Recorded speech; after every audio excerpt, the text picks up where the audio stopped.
The U.S. Postal Service is advising carriers on how to deliver the mail during times of civil unrest. That has prompted a number of conspiracy theories on social media, warning of martial law. Paul Spade checks those claims for PolitiFact. Is a U.S. Postal Service letter to employees a sign that President Donald Trump is going to order martial law? That's what some people are claiming on social media.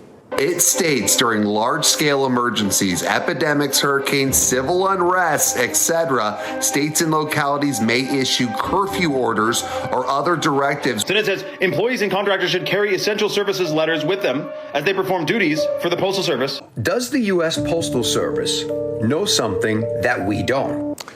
Then there's this other post that goes a step further, alleging that the letter is most likely due to martial law being imposed by Trump. Now, some of the language you heard in those videos, it's accurate. The Deputy Postmaster General did send a letter to employees on January 5th.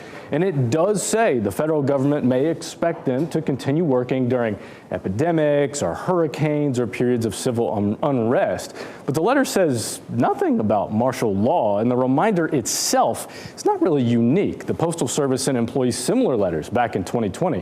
One of them was sent in June of that year, shortly after a Minneapolis police officer murdered a man named George Floyd.